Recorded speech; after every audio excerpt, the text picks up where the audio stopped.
വികസനം വെടിഞ്ഞത്ത് നങ്കൂരമിടുന്നു.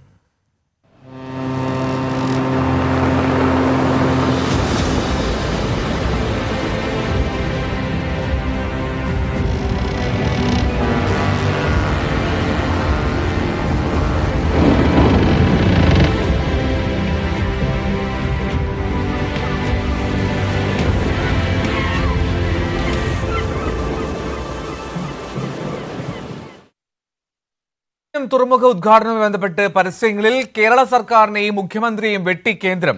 ദേശീയ ദിനപത്രങ്ങളിൽ ഷിപ്പിംഗ് മന്ത്രാലയം നൽകിയ പരസ്യത്തിലാണ് കേരളത്തെ തഴഞ്ഞത്.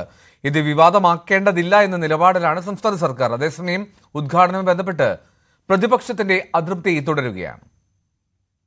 വിഴിഞ്ഞം തുറമുഖത്തിന്റെ ക്രെഡിറ്റ് ആർക്കെന്ന തർക്കം സംസ്ഥാനത്തെ ഭരണ പ്രതിപക്ഷ മുന്നണികൾ തമ്മിൽ നേരത്തെയുള്ളതാണ്. അതിൽ തങ്ങളുടെ ക്ലെയിം ശക്തമായി ഉന്നയിക്കുന്നതാണ് കേന്ദ്ര സർക്കാരിന്റെ പരസ്യം. ഊർജം പകരുന്ന തുറമുഖങ്ങൾ, വികസിത ഭാരതം 2047 എന്ന തലക്കെട്ടിൽ ഷിപ്പിംഗ് മന്ത്രാലയം നൽകിയ പരസ്യമാണ് വിവാദമാകുന്നത്. 18,000 കോടി ചെലവുള്ള വിഴിഞ്ഞം അന്താരാഷ്ട്ര കപ്പൽ ചരക്ക് കൈമാറ്റ ആഴക്കടൽ തുറമുഖം പൂർണ്ണമായും കേന്ദ്ര പദ്ധതിയെന്ന് തോന്നിപ്പിക്കുന്നതാണ് പരസ്യം. കേരളത്തിന്റെ സ്വപ്ന പദ്ധതിയെങ്കിലും എവിടെയും കേരള സർക്കാരിനെയോ കുറിച്ച് പരാമർശമില്ല. ഇക്കാര്യത്തിൽ കേന്ദ്രവും സംസ്ഥാനവും തമ്മിൽ അഭിപ്രായ വ്യത്യാസം ഇല്ലെന്നായിരുന്നു തുറമുഖ മന്ത്രിയുടെ പ്രതികരണം. ഇക്കാര്യത്തിൽ ഒരു കരാറുണ്ടാക്കി, ആ കരാറ് നമുക്ക് നഷ്ടം സംഭവിക്കുന്ന രൂപത്തിൽ ഉള്ളടക്കങ്ങളുണ്ടായിരുന്നു. ആ കരാറിന്റെ ഉള്ളടക്കത്തോട് നമുക്ക് പൊതുവിൽ യോജിപ്പില്ലായിരുന്നു. അത് ചൂണ്ടിക്കാണിച്ചു. അതൊരു സൃഷ്ടിപരമായ വിമർശനമാണ്.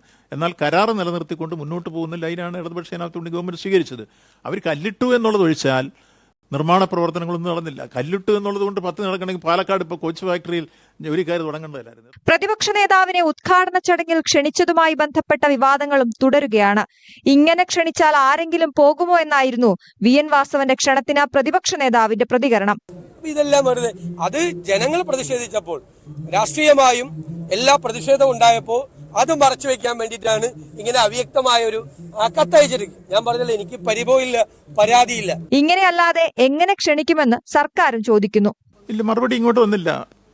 ഞങ്ങൾക്ക് ഇവിടെ കേന്ദ്രത്തിന്റെ പരിപാടി നിഷ്കർഷിച്ച് തന്ന സമയത്ത് തന്നെ അദ്ദേഹത്തിന് കത്ത് കൊടുത്തു. ഉറപ്പിച്ച സമയത്ത് തന്നെ എന്റെ ഇടപാടിൽ ഞാൻ കത്ത് കൊടുത്തിരിക്കുന്നത്. തിരിച്ചൊരു മറുപടി ഇല്ല, അറിയിച്ചില്ല. അതെനിക്കറിയില്ല.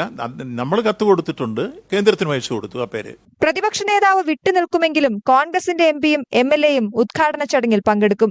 News 18 തിരുവനന്തപുരം.